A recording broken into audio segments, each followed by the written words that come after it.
एक बार कोई निबंध लेख पढ़ा था, उसमें धार्मिक दृष्टि से नहीं किंतु लौकिक दृष्टि से, आर्थिक दृष्टि से विवेचन करते हुए पाया गया था। आप गाड़ी खरीदते हैं, अच्छी कंपनी है, अच्छा सारा सामान उसमें सामग्री लगी हुई है, सब कुछ है और आपको वो पसंद भी आ गया।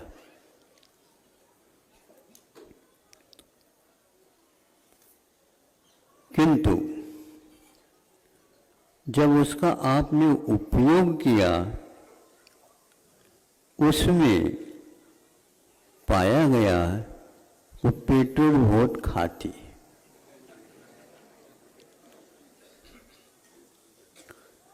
रोचक विषय है। आर्थिक दृष्टि से देखते हैं तो ये खाऊ निकला, दाम भी ज्यादा लिया और काम कम करता है। कैसे करें? ऐसे अनेक प्रकार की कंपनियां रहती हैं और अनेक प्रकार के गाड़ी निकलती हैं। इसके उपरांत गाड़ी का तो काम हो गया, ड्राइविंग करने वाला ड्राइवर कैसा चलाता है, इसके बारे में बारीकी के साथ उसने अध्ययन किया। उसके कारण भी ज्यादा पेट्रोल खर्च होता है। अथवा यदि उसका आपने प्रयोग किया, संचालन किया, काम तो वो करेगा, लेकिन उससे हानि ज्यादा होती है, ज्ञात नहीं अपने को। ड्राइवर ने पेट्रोल थोड़ी पी लिया, किंतु इस ढंग से उसने ड्राइविंग कर लिए जो वो ज्यादा खर्च हो गया। इस प्रकार 10-20 गाड़ियों के माध्यम से, ड्राइवरों के माध्यम से इत्यादि लेने से सबसे ज्यादा ड्राइवरों के असावधानी के कारण भी बहुत ज्यादा गड़बड़ होता है।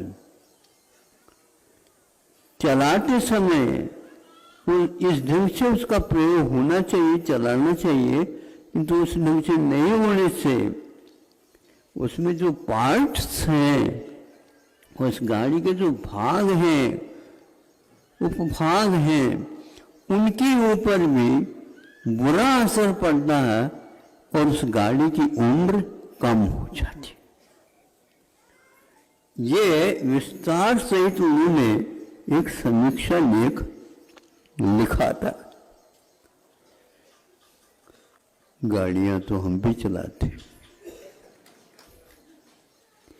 पेट्रोल तो हम भी डालते हैं,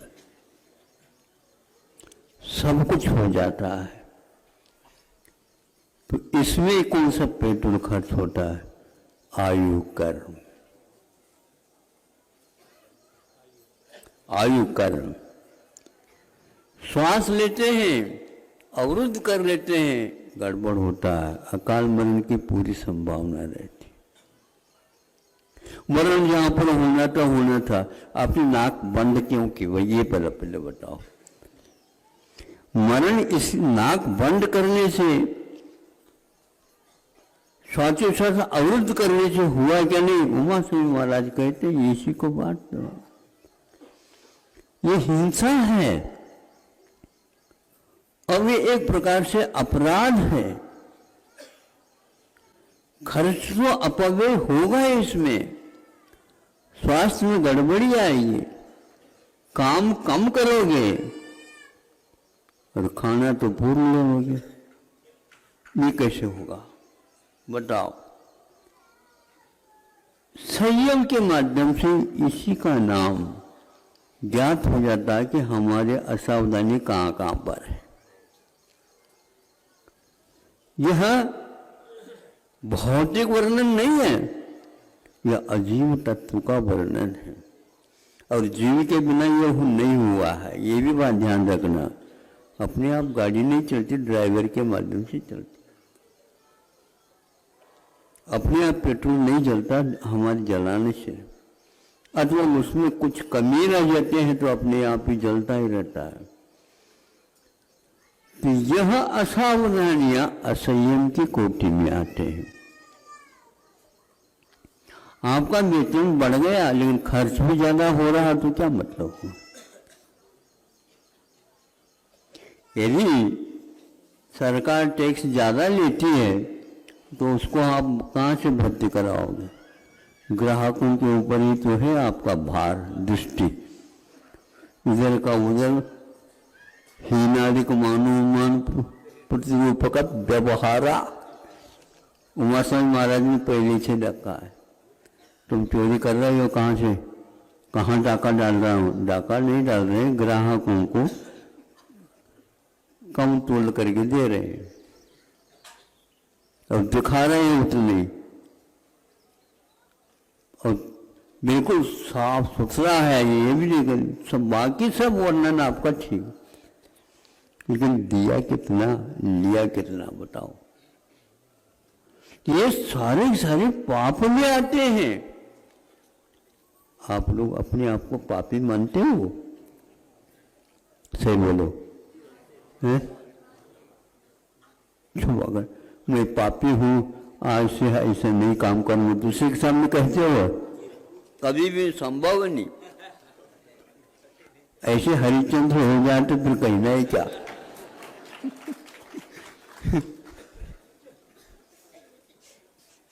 बताओ, हम बिल्कुल साफ सुथरे हैं।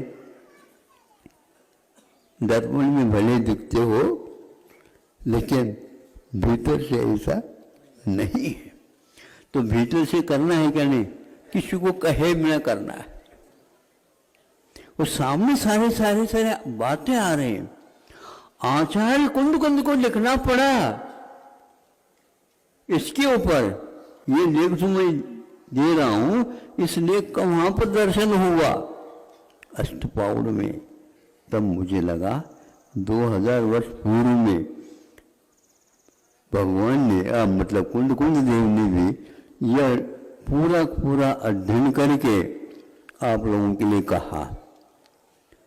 कथम चिट्ठे, कथम आसे, कथम सैने, कदम भुंजे जय भाषे जय यदो पावन न बंचते। यदि पाप बंध से आप बचना चाहते हो, अपने आप को, दूसरे को भी बचाना चाहते हो, आप कैसे भोजन कर रहे हो इसके ऊपर भी ध्यान रखो। क्या कर रहे हो इसके ऊपर भी ध्यान रखो। नहीं तो पाप बंद हुए बिना टैक्स तो देना ही पड़ेगा आपको। आपके आयु कर्म के निषेध निकल रहे हैं लेकिन उसके साथ पाप हो रहा। इससे बचाइए। उनके कारण ऐसा हुआ, अब इसमें कौन सा कारण है? बैठे सीधे नहीं बैठे। सेठ साहूकार बैठते हैं तो पैर हिलाते रहते हैं, तो क्या हुआ, पैर सोया है क्या? नहीं, वो चाल बन जाती महाराज। उस गाजी का ही वो, उस गद्दे का असर है। वो असर कहाँ कहाँ पर आ रहा है। तो उसके कारण श्वासोच्छ्वास लेने में अंतर पड़ जाता है तो रोग हो जाता है। काय की बीमारी? श्वास की बीमारी। अरे श्वास के द्वारा तो जीवन चलना चाहिए, बीमारी क्यों? ये हमारी कमी है।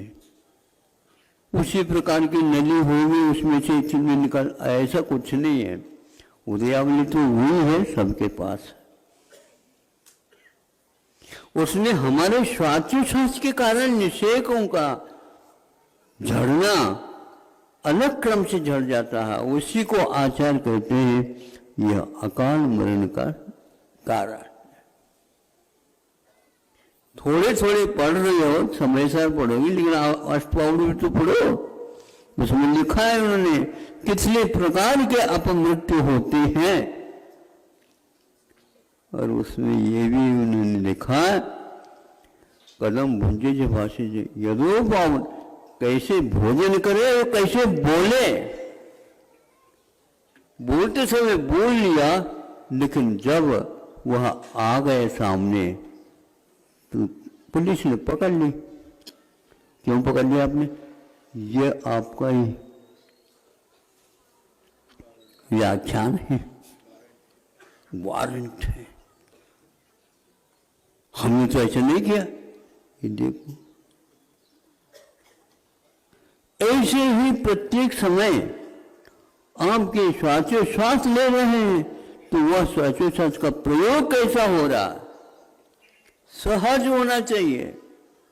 शयन आप कर रहे हो, उसके कारण भी आपको अकाल मरण हो रहा है और अपमृत्यु हो रही है, निषेकों का उपयोग गड़बड़ हो रहा है।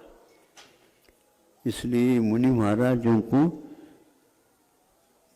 दोनों पार्श्व भागों से शयन करने के लिए कदम शये। छोटे बच्चों को जैसे सिखाते हैं वैसे यहां से प्रारंभ कर रहे हैं। ग्रंथ कौन सा? अध्यात्म ग्रंथ, आत्मा की बात कर रहे थे। इसमें क्या लिखा बताओ? मुनि महाराज के लिए कहा जा रहा है। सहज रूप से जो जा रहा है, लेकिन आपके कृत्रिम शयन के कारण हो रहा है। तो प्रतिदिन शयन करते हैं तो उसके कारण शरीर के ऊपर, प्राणों के ऊपर कैसा प्राण प्रभाव पड़ता है, इसका अध्ययन भी अष्टपावड़ी के माध्यम से कराया गया। केवल आत्मा की बात नहीं कही गई है, यह इसके माध्यम से पाप बंद हो रहा है, ये लिखा है। यदो पावम न बज्जति, तो यदम चिट्ठे, यत्न के साथ चेष्टा करिए, यत्न के साथ आप भूलिए, यत्न शरीर में नहीं है, आत्मा का विषय है। आत्मा बहुत अभी बहुत गहराई में है, नहीं समझे? गहराई में है, लेकिन संबंध उसका उसके साथ है। यह परिणाम आत्मा का है, क्योंकि शयन में आपने कमी रखी, प्रमाद के साथ शयन किया, प्रमाद के साथ बोले, प्रमाद के साथ भोजन किया, कसाई के साथ आपने भोजन किया। मूलाचार में लिखा है धूम्र, धूम्र प्रयोग है ना? हाँ, तो ये क्या है? आप कषाय के साथ भोजन करोगे वो धुआं उठेगा।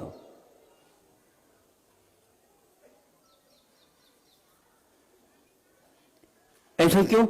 ऐसा होता है, अनादिकाल से मन करता आया है। प्रमाण के कारण ऐसे आत्मा ने अपनी जीवनचर्या बना ली है। इसलिए भोजन तो बहुत अच्छा है, लेकिन भोजन के साथ भोजन करने वाला व्यक्ति अच्छा नहीं है। कषाय के साथ होने के कारण वहां सही पाचन न हो करके अनेक प्रकार के रोगोत्पादक बन जाता है। ये प्रतिक्रम पाठ में लिखा हुआ। सुधारिए, दूसरे को सुधारने के लिए आप उपदेश दोगे, पहले स्वयं सुधरिए। सुधरिए और सुधारिए में तो बहुत अंतर है। अब उपदेश दे रहे हैं, उपदेश देना बंद कर दो, स्वयं सुधरिए पहले। अनेक प्रकार के इन भावों के साथ उन्होंने लगा कि यदो पावम न, जिसके द्वारा पाप का बंध नहीं होता है, उस प्रकार का यत्नाचार करने के लिए, यत्नाचार का माने अप्रमत्त है, सावधान। जिनवानी जो लाते हैं, जब स्वाध्याय करना होता उस समय सम्यक ज्ञान, ऐसे नहीं कहा, क्या कहा? शास्त्र में सम्यक ज्ञान है, ये भी मैं मानने के लिए तैयार हूँ कि शास्त्र में सावधानी नहीं है। उसको ले आने वाला कहता है ग्रंथ राज आ रहा है, सिर पर रख करके सावधान सावधान। सब लोग सावधान होते, कोई बोलेगा नहीं। पर रखने के उपरांत सावधान का अर्थ अप्रमत्त, सम्यक ज्ञान का अर्थ ज्ञान तो है, सबके पास स्वभाव है, लेकिन सावधान नहीं है, यह विभाव है, यह आपकी कमजोरी है, यह आपका अभिमान है, या आपका जो है उपेक्षा भाव है स्वभाव के प्रति। इसलिए सावधान का अर्थ सर्वत्र पूज्यता का वह कारण बनता है। ये बहुत सावधान रहते हैं। काय के लिए सावधान रहते? चोरी करने के लिए, झूठ बोलने के लिए। ये भी ध्यान रखना, झूठ बोलना भी सावधानी से होती, ताकि किसी भी प्रकार से पकड़ में न आ। सावधानी कहां पर नहीं होती महाराज। हम दुकान तो बहुत अच्छे होते, सावधानी के साथ चलाते। हाँ, उसी प्रकार हर बात में आप सावधानी लगाइए। तो ग्राहकों को बनाने में भी सावधानी रखते हैं, तो ग्राहकों से निकालने में भी सावधानी रखते हैं। बहुत अंतर हो गया। इसको ऐसा हम माल दे जिसके द्वारा हमारे सावधानी के कारण उसको मुनाफा अच्छे ढंग से मिल सके, वह अपने कार्य क्षेत्र में अच्छा कार्य कर सके, इसको किसी भी प्रकार से तकलीफ न हो और इसका जीवन परिवार अच्छा चले। ये सब सावधानी की बात है। तो उसने कहा एक ड्राइवर को चुना अमेरिका के, और बताओ तुम ऐसी ड्राइविंग करो जिसके द्वारा वर्तमान में इतने चलने में, इतने भागने में उसको जो खर्च होता पेट्रोल, उसको बचा करके हमें बता दो। तो उसको भी हमने पढ़ा। हम तो खर्च करते रहते हैं, बचाने की बात नहीं। विस्मय होगा, 1/3 से ज्यादा बचत करता है, और यहां पर वह फूंक रहे हैं। कितना खर्च हो रहा पता नहीं, खर्च तो होना, उत्पाद व्यय द्रव्य लिखा है तो होना ही है, लेकिन अपव्यय किस शब्द का नाम है? वो सूत्र में अपव्यय नहीं लिखा, व्यय लिखा है। व्यय होना ये स्वभाव है, लेकिन अपव्यय यह विभाव है। अपव्यय से क्षति पहुंचती है। किस किस को पहुंचती है? जो जो उसमें है उन सबको पहुंचती है। ड्राइविंग करते हुए इस ढंग से जो है घुमाता रहता है स्टीयरिंग, जिसके द्वारा भीतर के पार्ट को कोई धक्का ना लगे। एकदम यूं कर दिया गया, और एकदम आप घूम करके देख लो, खुसक गए, क्या होता? कुसका लग गया। असावधानी लग गई ये नहीं बताते, ये भूत है। स्वयं गलती करो और कहा सर्वाइकल, वो भी उसी का परिणाम है बंधु। तो करहम सहित शयन करते समय में भी उन्होंने कहा ये मूल गुण है। सो रहा है ये भी मूल गुण है, सावधानी के साथ पढ़ रहा है ये भी मूल गुण है, सावधानी के साथ बोल रहा है ये भी मूल गुण है, और उसके द्वारा असंख्यात गुणी निर्जरा हो जाती है। आगम के अनुसार हमने चर्या बनाई है, आगम हमें कभी भी उल्टा रास्ता नहीं बता सकता। हाँ, आगम की व्याख्या करने वाला कर सकता। ये केवल बंध का कारण है, ये उल्लेख ही गलत है। क्योंकि 9वें अध्याय में उसमें समिति को भी उन्होंने संवर का कारण माना। जहाँ संवर का भाव होता है वहां पर निश्चय से निर्जला का भी भाव हो जाता है। दोनों तत्व एक साथ चलते, तत्व दो होते हुए भी एक का नाम नूतन का रुकना और एक का नाम भीतर जो बंधा है उसका निकलना, ये दो एक साथ एक परिणाम के द्वारा होते हैं। इसका नाम अप्रमत्त है। यदोपावम न बध्यते।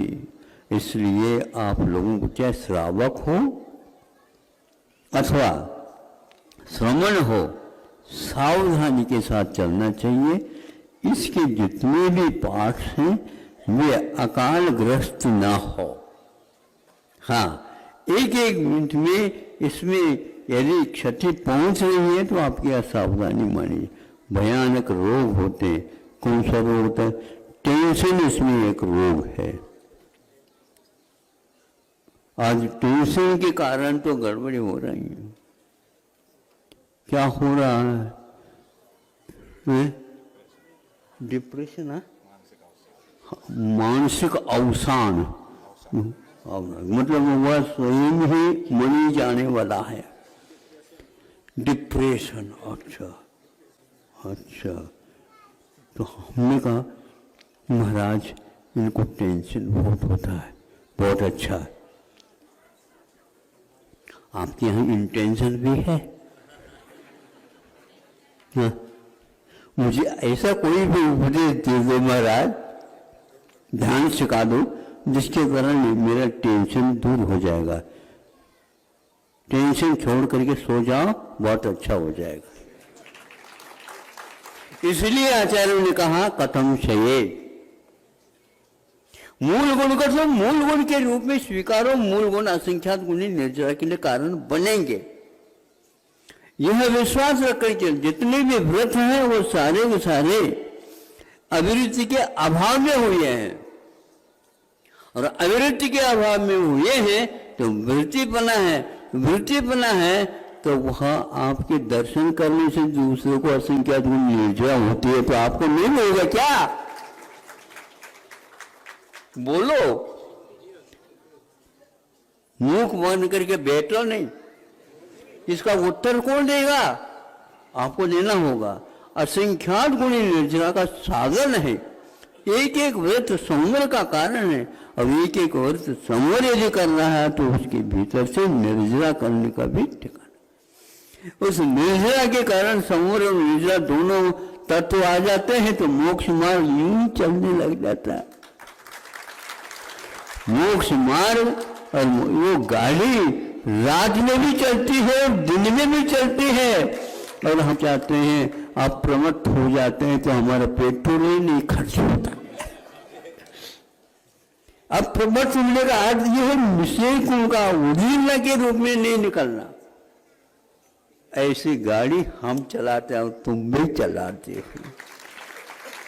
मुनि महाराज के जीवन में ही अंतर अंतर मुहूर्त के बाद उदीर्णा रुकती है, और आपकी उदीर्णा कभी रुकती ही नहीं। इसलिए शयन कैसा करना ये भी हमारे यहाँ सिखाया गया है। कहीं सिखाया गया क्या? तुम बताओ। शयन करो, असंख्यात गुणी निर्जरा होगी, लेकिन हमारे कहने के अनुसार जो लिखा है उसके अनुसार करो। टेंशन छोड़ करके करो। ऐसे शयन करो जिसके द्वारा खुर्राटा ना आए। हाँ बिल्कुल बढ़िया। यहां पर कोई सोया है, ये पता तक नहीं लगे। यहां रेल आकर के चली जाए तो भी पता नहीं लगता।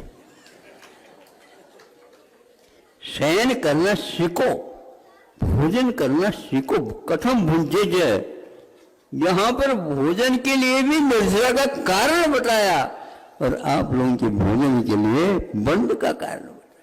लेकिन संशोधन के साथ करते हैं, आपके लिए भी निर्जरा का तत्व बताया गया।